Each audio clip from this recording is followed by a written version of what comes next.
नमस्कार शिक्षक बंधूंनो. आज आपण या ठिकाणी सेशन घेत आहोत. त्याचं सर्वात महत्त्वाचं कारण म्हणजे समोर येऊन ठेपलेली सी-टी-टी आणि सर्वात महत्त्वाचं आपल्याला सी-टी-टी क्वालिफाय करायचं असेल, तर आपले जे काही 2 ऑप्शनल सब्जेक्ट आहेत, जे काही मेन सब्जेक्ट आहेत आपले मॅथ आणि सायन्स याच्यामध्ये उत्तम गुण घेणं हे आपल्याला अतिशय गरजेचं आहे.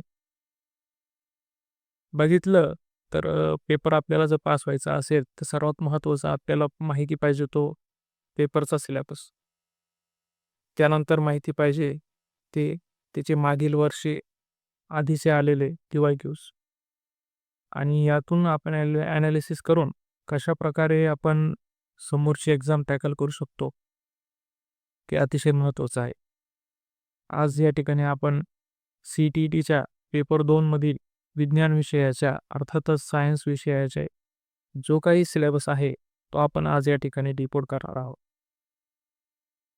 आपण या ठिकाणी आज बघूया, की यासाठी जो कंटेंट आहे आपला, तो का सायन्सचा जो काही सिलेबस दिलेला आहे, जो टी-ई-टीने त्यांच्या ऑफिशियल वेबसाईटवरती टाकलेला आहे, त्याचा आधार घेऊन आपण बघूया, की सायन्स जो आहे आपल्याला विषय, तो 30 मार्काला येणार आहे.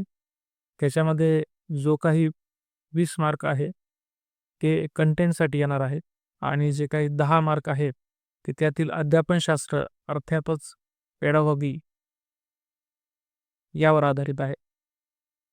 सर्वात महत्त्वाचं सुरुवातीला आपण बघताना बघू शकतो, की फूड अर्थातच अन्न. अन्न हा टॉपिक आपण डिकोड करताना त्याच्यामध्ये बघू शकतात, की सोर्सेस ऑफ फूड अन्नाचे स्रोत आपण घेताना बायलिंग्युअल घेणार आहोत. मराठी आणि इंग्लिशमध्ये. बघा त्याच्यानंतर आहे कॉम्पोनंट्स ऑफ फूड अन्नातील घटक. त्याच्यानंतर आहे क्लिनिंग ऑफ फूड अन्न साफ करणे. हे 3 मुद्दे त्याच्यामध्ये येणार आहेत. त्याच्यानंतर बघा पुढचा टॉपिक आहे material. Materials of daily use दैनंदिन वापरातील साहित्य. त्याच्यानंतर बघा the world of the living सजीवांचे जग. त्याच्यानंतर बघा moving things people and ideas हालचाल करणाऱ्या वस्तू माणसे व कल्पना. त्याच्यानंतर हाऊ थिंग्स वर्क्स वस्तू कशा कार्य करतात. इलेक्ट्रिक करंट सर्किट विद्युत प्रवाह विद्युत परिबळ. करंट आणि सर्किट हे कशा प्रकारे कार्य करतात याविषयी आपल्याला अभ्यास करायचा आहे. त्याच्यानंतर मॅग्नेट्स अर्थातच चुंबक त्याचे प्रॉपर्टीज असतील प्रिन्सिपल्स असतील तिकडे आपण बघणारच आहे. आधी आपण जे काही सिलेबस दिलेला आहे तो एकदा बघून घेऊ. त्याच्यानंतर आहे नॅचरल फेनॉमेना नैसर्गिक घटना. त्याच्यानंतर बघू शकतो आपण की नॅचरल रिसोर्सेस अर्थातच नैसर्गिक संसाधने. हा जो आपला आहे 20 मार्काचा कंटेंट या ठिकाणी हा आपला आहे. यानंतर आपण बघणार आहोत जी काही बघणार आहोत पेडागॉगी.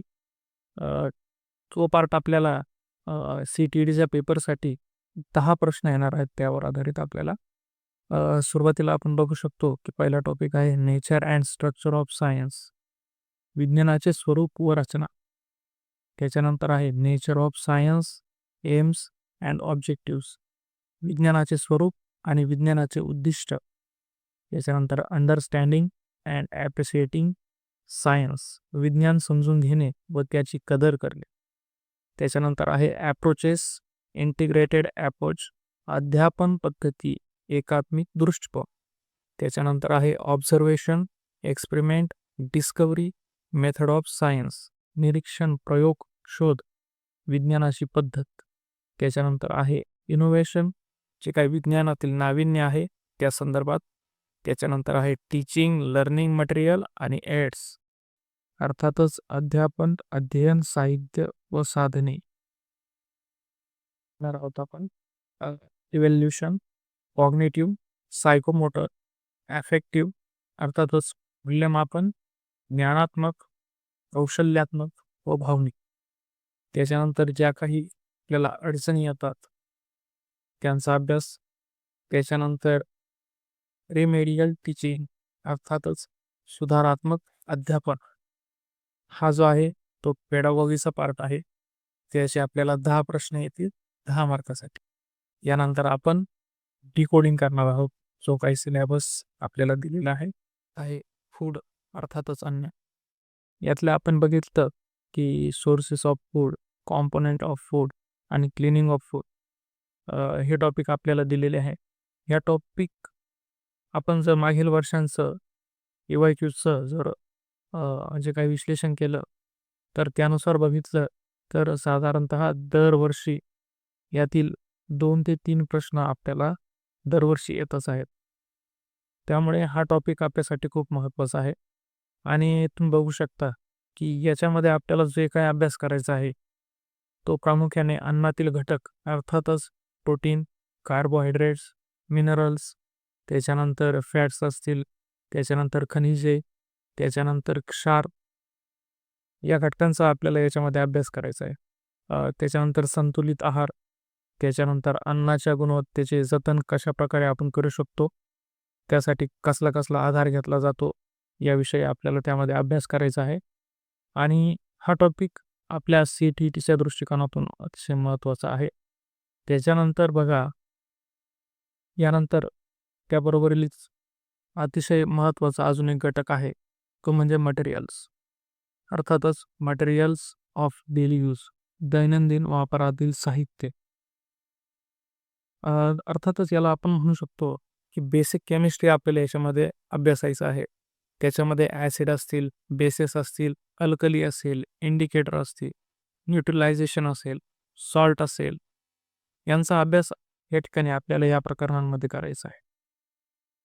दैनंदिन बघा, या टॉपिकमध्ये आपल्याला आम्लाचे प्रकार, आम्लाचे गुणधर्म, त्याच्यानंतर आम्लवर्षा अर्थातच ॲसिड रेन, याच्यानंतर जे काही ॲसिड्स आपल्या खाण्यामध्ये असतात जसे की फॉर्मिक ॲसिड असेल, लॅक्टिक ॲसिड असेल, त्यांचा वापर, त्यांचे स्रोत याविषयी आपल्याला याच्यामध्ये अभ्यास करायचा आहे. त्याच्यानंतर जे काही रेऑन असेल, नायलॉन असेल, त्यांचे स्रोत, त्यांचा वापर याचाही अभ्यास आपल्याला या ठिकाणी करायचा आहे. सर्वांगीण दृष्टिकोनातून बघितलं तर हा आपला दैनंदिन माहितीतला दैनंदिन वापरातला हा भाग आहे आणि याविषयी आपल्याला या घटकामध्ये अभ्यास करायचा आहे. आपल्याला पार्ट आहे वर्ल्ड ऑफ लिव्हिंग थिंग्स, सजीवांचे जग. हा पार्टमध्ये आपण आपल्याला बघायचं आहे जे काही सेलचं स्ट्रक्चर आहे, त्याच्यानंतर त्यावर आधारित काही शास्त्रज्ञ आहेत, शेल्डन असतील, त्याच्यानंतर आपल्याला मॉर्फोलॉजी बघायची आहे, त्याच्यानंतर आपल्याला क्लासिफिकेशन बघायचं आहे ॲनिमल्सचं. हे बघत असताना याच्यामध्ये आपल्याला बघायचं आहे की स्ट्रक्चर ऑफ सेल, त्याच्यानंतर प्रोकॅरियोटिक सेल, युकॅरियोटिक सेल, त्याच्यानंतर सजीवांचं जे काही वर्गीकरण केलेलं आहे ते बघायचं आहे. त्याच्यानंतर द्विनाम पद्धती, बायनॉमियल नॉमेनक्लेचर तेही आपल्याला याच्यात बघायचे आहे. त्याच्यानंतर आपल्याला शेवॉल्स बघायचे, त्याच्यानंतर ब्रायोफायटा, टेरिडोफायटा, तसेच जिम्नोस्पर्म, अँजिओस्पर्म याही घटकांचा आपल्याला याच्यात अभ्यास करायचा आहे. त्याच्यानंतर वनस्पतींमधील मोनोकॉट, डायकॉट अर्थातच एकबीजपात्री, द्विबीजपात्री याचाही आपल्याला अभ्यास करायचा आहे. वनस्पती म्हटलं की सर्वात महत्त्वाचा एक घटक येतो, तो येतो फोटोसिंथेसिस. त्याविषयी आपल्याला या घटकात अभ्यास करायचा आहे. त्याच्यानंतर प्राण्यांचे वर्गीकरण जसे की ॲनेलिडा, आर्थ्रोपोडा, पोरिफेरा, सिलेंटेडा, पॉलिएल्मिंथिस, मॉलुस्का, त्याच्यानंतर हेमिकॉर्डेटा, त्याच्यानंतर मत्स्य, त्याच्यानंतर कॉर्डेटा. ह्या जे काही क्लासिफिकेशन दिलेलं आहे यांचा आपल्याला त्याच्या उदाहरणं तसेच त्यांचे जे प्रॉपर्टीज आहे, कॅरेक्टर्स आहे, त्याचा आधार घेऊन आपल्याला या ठिकाणी अभ्यास करायचा आहे. Moving things, people and ideas अर्थातच हालचाल करणाऱ्या वस्तू, माणसे व कल्पना, मानवी क्रिया यावर आधारित 2 ते 3 प्रश्न आपल्याला या ठिकाणी येणार आहे. अर्थातच मानवी क्रिया म्हटलं की आपली डायजेस्टिव्ह सिस्टीम, एक्सक्रेटरी सिस्टीम, त्याच्यानंतर एंडोक्राईन सिस्टीम याचा आपल्याला या घटकामध्ये अभ्यास करायचा आहे. नंतर आहे सूक्ष्मजीव. सूक्ष्मजीव जे आहेत अर्थातच मायक्रो ऑर्गॅनिझम जे काही शेतीसाठीही महत्त्वपूर्ण आहेत. त्याच्यानंतर जे काही अन्नासाठी काही महत्त्वपूर्ण आहेत. या ठिकाणी सूक्ष्मजीवांचा अभ्यास करताना आपल्याला याच्यामध्ये ॲझोटोबॅक्टर असेल, अल्गे असेल, फंगाय असेल, बॅक्टेरिया असेल, प्रोटोझोआ असेल यांचा अभ्यास करायचा आहे. याच्यामध्ये काही जे हानिकारक आहेत त्यांचा अभ्यास करायचा आहे. जे फायदेशीर आहेत आपल्याला त्यांचाही आपल्याला या ठिकाणी अभ्यास करायचा आहे. त्याच्यानंतर आपण जे काही मानवी रोग आहे त्यांचा याच्यामध्ये आपल्याला अभ्यास करायचा आहे.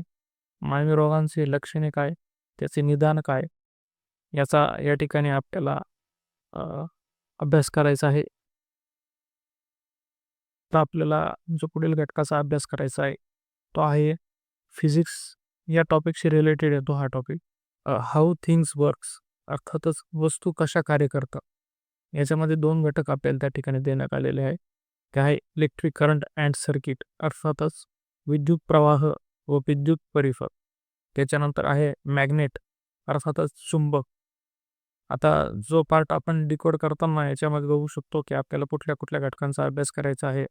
ते आहे गती, बल, दाब आणि घर्षण.